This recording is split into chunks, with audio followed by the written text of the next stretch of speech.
ज्ञान आईएएस के इस एमसीक्यू कार्यक्रम में आप सभी का एक बार फिर से स्वागत है। मैं हूं अभिषेक सिंह भारद्वाज।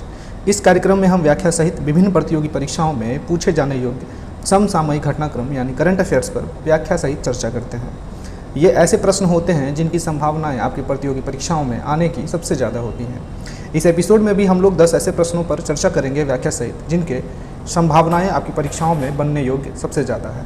तो चलिए देर न करते हुए शुरू करते हैं और देखते हैं इस श्रृंखला का पहला प्रश्न कह रहा है 1 अप्रैल 2022 से भारत के किस पड़ोसी देश में आर्थिक संकट के चलते आपातकाल को लागू कर दिया गया था। हमारा विकल्प है ए म्यांमार, बी श्रीलंका, सी पाकिस्तान, डी मालदीव, ई इनमें से कोई नहीं एक से अधिक। इस सवाल का जो सही जवाब है वो है विकल्प बी श्रीलंका।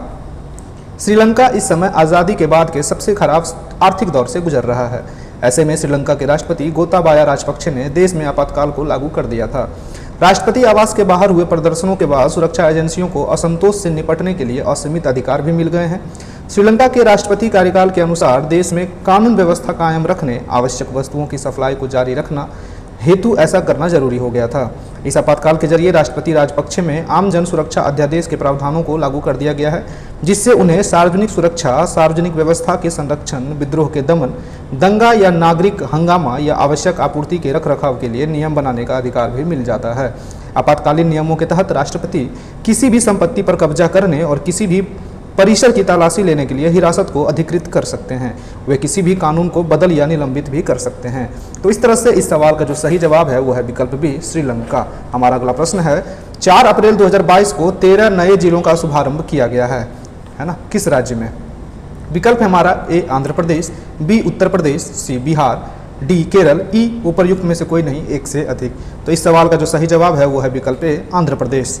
4 अप्रैल 2022 को आंध्र प्रदेश राज्य के मुख्यमंत्री वाई.एस. जगन मोहन रेड्डी ने गुंटूर जिले के ताडेपल्ली में वीडियो कॉन्फ्रेंसिंग के माध्यम से 13 नए जिलों का शुभारंभ किया है। राज्य के नक्शे पर आए इन 13 नए जिलों को मिलाकर आंध्र प्रदेश में अब कुल जिलों की संख्या जो हो गई है वो है 26 यानी 26। इससे पूर्व जनवरी 2022 में राज्य सरकार ने मौजूदा 13 जिलों में ही 13 नए जिलों बनाए जाने को लेकर एक मसौदा अधिसूचना जारी की थी, जिसमें सुझाव एवं आपत्तियां आमंत्रित की गई थी। रेड्डी ने 2019 के विधानसभा चुनावों में चुनाव के प्रचार के दौरान वादा भी किया था कि अगर उनकी पार्टी सत्ता में आई तो प्रत्येक लोकसभा क्षेत्र को एक जिला बना देगी, जिसके अकॉर्डिंग काम किया जा रहा है। तो 4 अप्रैल को किस राज्य में 13 नए जिले शामिल किए गए हैं, तो आपको याद रखना है उस स्टेट का नाम क्या है, आंध्र प्रदेश। अगला सवाल देख लेते हैं फटाफट। हमारा अगला सवाल है कि हाल ही में किस एशियाई देश में अफीम की खेती पर प्रतिबंध लगाने की घोषणा हाल ही में की गई है। हमारा विकल्प है ए पाकिस्तान, बी चीन, सी जापान, डी अफगानिस्तान, ई उपर्युक्त में से कोई नहीं, उपर्युक्त में से एक से अधिक। इस तरह इस सवाल का जो सही जवाब है वो है विकल्प डी अफगानिस्तान। अप्रैल 2022 को अफगानिस्तान में सत्तारूढ़ तालिबान ने अफीम की खेती पर प्रतिबंध लगाने की घोषणा की है, जबकि देश भर के किसानों ने उस लाल फूल की कटाई शुरू कर दी है जिससे हेरोइन बनाने में इस्तेमाल होने वाली अफीम मिलते हैं। तालिबान द्वारा जारी आदेश में किसानों को चेतावनी भी दी गई है कि अगर वे कटाई जारी रखेंगे तो उनकी फसल जला दी जाएंगी और उन्हें कैद किया जा सकता है। इसके अतिरिक्त नशीली दवाओं के व्यापार पर प्रतिबंध लगाया गया है, जो कि 1990 के दशक के तालिबान शासन की याद दिलाता है, जिससे अफगानिस्तान में अफीम की खेती को गैरकानूनी घोषित किया गया था। आप सभी को बता दूं कि अफगानिस्तान में अफीम की खेती किसानों और दिहाड़ी मजदूरों के लिए आय का एक मुख्य स्रोत है, जिसके जरिए वे प्रति माह औसतन $300 तक की कमाई भी कर लेते हैं। तो इस तरह से इस सवाल का जो सही जवाब है वह है विकल्प डी अफगानिस्तान। अगला सवाल है हमारा, हाल ही में विक्टर ऑर्बन किस देश के चौथी बार प्रधानमंत्री बने हैं, है ना। तो हमारा विकल्प है ए रोमानिया, बी कतर, सी इटली, डी हंगरी, ई इनमें से कोई नहीं एक से अधिक। इस सवाल का जो सही जवाब हो जाएगा वह है विकल्प D Hungary. Viktor Orban Hungary की हालिया आम चुनावों में जीत हासिल कर चौथी बार देश के प्रधानमंत्री बन गए हैं। नए इन चुनावों में ऑर्बन ने करीब 53%, जबकि विपक्षी गठबंधन ने लगभग 35% वोट हासिल किया है। हंगरी की 199 सदस्यीय संसद में पहली बार 200 से अधिक अंतर्राष्ट्रीय पर्यवेक्षकों ने इन चुनावों की निगरानी भी की है। तो आपको याद रखना है कि विक्टर ऑर्बन किस देश के चौथी बार प्राइम मिनिस्टर बने हैं, तो वो है हंगरी, है ना। अगला सवाल देख लेते हैं। हमारा अगला सवाल है जो कि काफ़ी इंपॉर्टेंट है। हाल ही में सर्वोच्च न्यायालय ने किस राज्य के वन्यार समुदाय के लिए 10.5% आरक्षण को रद्द कर दिया है। हमारा विकल्प है कुछ इस प्रकार, ए केरल, बी तेलंगाना, सी तमिलनाडु, डी कर्नाटका, ई उपर्युक्त में से कोई नहीं, उपर्युक्त में से एक से अधिक। तो इस सवाल का जो सही जवाब हो जाएगा वो है विकल्प सी तमिलनाडु। सर्वोच्च न्यायालय ने तमिलनाडु के वन्यार समुदाय को दिया गया 10.5% आरक्षण रद्द कर दिया है तथा वनयार आरक्षण अधिनियम 2021 को असंवैधानिक भी ठहराया है।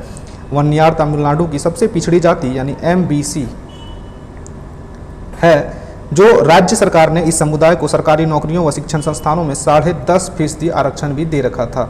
सुप्रीम कोर्ट के जस्टिस एल नागेश्वर राव व जस्टिस BR गवई की पीठ ने मद्रास हाईकोर्ट के आदेश को कायम रखते हुए वनयार आरक्षण को रद्द करने का आदेश दिया है।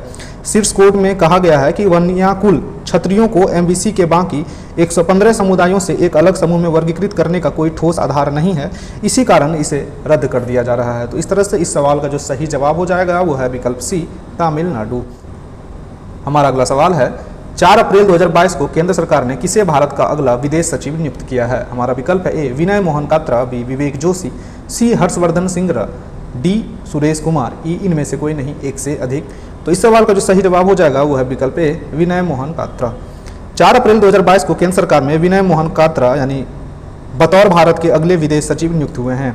क्वात्रा नेपाल में भारत के राजदूत रहे हैं और वे हर्षवर्धन श्रृंगला के स्थान पर विदेश सचिव का पद संभालेंगे, जो कि 30 अप्रैल 2022 को सेवानिवृत्त हो रहे हैं। तो इस तरह से इस सवाल का जो सही जवाब है वो है विकल्प ए, विनय मोहन क्वात्रा।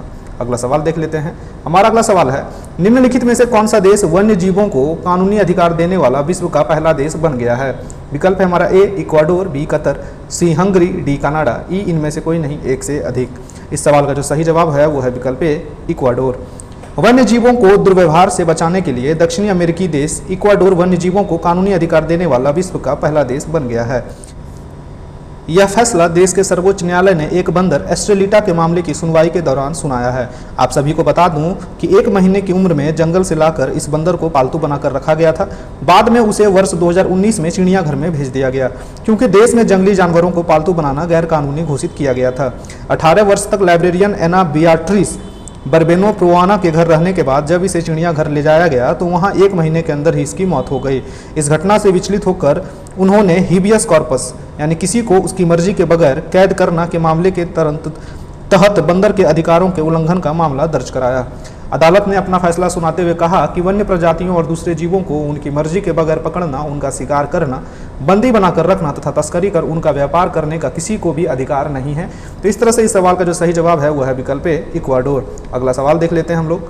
हमारा अगला सवाल है हाल ही में किस राज्य सरकार ने कक्षा 9 से 12 तक के सभी छात्रों को श्रीमद् भगवद गीता को पढ़ाए जाने की घोषणा कर दी है। हमारा विकल्प है ए, उत्तर प्रदेश, बी, हिमाचल प्रदेश, सी, राजस्थान, डी, बिहार, ई, इनमें से कोई नहीं, एक से अधिक। तो इस तरह से इस सवाल का जो सही जवाब है वो है विकल्प बी, हिमाचल प्रदेश। हिमाचल प्रदेश सरकार ने स्कूली शैक्षिक पाठ्यक्रम में भगवद गीता को जोड़ने की योजना बनाई है। राज्य के शिक्षा मंत्री गोविंद सिंह ठाकुर ने 3 अप्रैल 2022 को घोषणा की है कि आगामी सत्र में कक्षा 9 से 12 तक के सभी छात्रों को श्रीमद् भगवद गीता एक विषय के रूप में पढ़ाई जाएगी। छात्रों को उनकी संस्कृति से परिचित कराना और उन्हें नैतिक शक्ति देने का उद्देश्य से यह निर्णय लिया गया है। आप सभी को बता दूं कि गीता को 2 भाषाओं संस्कृत और हिंदी में स्कूलों में पढ़ाया जाएगा। इसके अतिरिक्त हिमाचल प्रदेश सरकार ने कक्षा 3 से संस्कृत की पढ़ाई भी शुरू करने का निर्णय लिया है। इससे पहले 17 मार्च 2022 को गुजरात प्रशासन ने घोषणा की थी कि वह श्रीमद् भगवद गीता को कक्षा 6 से 12 तक के लिए स्कूली पाठ्यक्रम में शामिल भी कर रहा है। हमारा अगला सवाल है वैज्ञानिकों ने इंसानों के शरीर में एक नया अंग खोजा है। इस अंग को क्या नाम दिया गया है। हमारा विकल्प है A, respiratory airway secretary, B, respiratory aero secretary, C, respiratory airway sequence, D, इनमें से कोई नहीं, है ना। तो इस सवाल का जो सही जवाब हो जाएगा वो है विकल्प ए, रेस्पिरेटरी एयरवे सेक्रेटरी। वैज्ञानिकों ने इंसानों के शरीर में एक नए अंग की खोज की है, जो कि असल में कोशिका ही है, लेकिन एक पूर्ण अंग की तरह काम करती है तथा इंसानी फेफड़े के अंदर मौजूद पतली और बेहद नाजुक शाखाओं में पाई जाती है। इसका नाम क्या दिया गया है, रेस्पिरेटरी एयर वे सेक्रेटरी, है ना, RAS। अगला सवाल और इस एपिसोड का आखिरी सवाल है, ध्यान से देखेंगे। 5 अप्रैल 2022 को कहां पर देश के सबसे ऊंचे OPD मेडिकल टावर की नींव रखी गई है। हमारा विकल्प है ए, हैदराबाद, बी, कोच्चि, सी, जयपुर, डी, भोपाल, ई, इनमें से कोई नहीं, एक से अधिक। तो इस तरह से सवाल का जो सही जवाब हो जाएगा वह है विकल्प सी, जयपुर। अप्रैल 2022 को राजस्थान के मुख्यमंत्री श्री अशोक गहलोत द्वारा जयपुर के सवाई मानसिंह अस्पताल में देश के सबसे ऊंचे OPD मेडिकल टावर की नींव रखी गई है। सितंबर 2023 तक इस मेडिकल टावर में OPD और IPD सुविधा शुरू हो जाएंगी। इस मेडिकल टावर का निर्माण जयपुर विकास प्राधिकरण की ओर से किया जा रहा है। आप सभी को बता दूं कि सवाई मानसिंह अस्पताल प्रदेश का पहला हॉस्पिटल होगा जहां एयर एम्बुलेंस की सुविधा भी होगी और हेलीकॉप्टर सीधा छत पर उतारा जा सकेगा। देश के विख्यात आर्किटेक्ट अनूप बरतरिया ने इस 24 मंजिला एवं 115.5 मीटर ऊंचे मेडिकल टावर का डिजाइन तैयार किया है। इस तरह से हमने 10 एपिसोड्स के इस सबसे इम्पोर्टेंट प्रश्नों को देखा है, व्याख्या सहित हमने चर्चा करी है। आप सभी लोग अपना स्कोर जरूर कमेंट करेंगे कि आपने इन 10 प्रश्नों में कितने सवाल सही किए थे।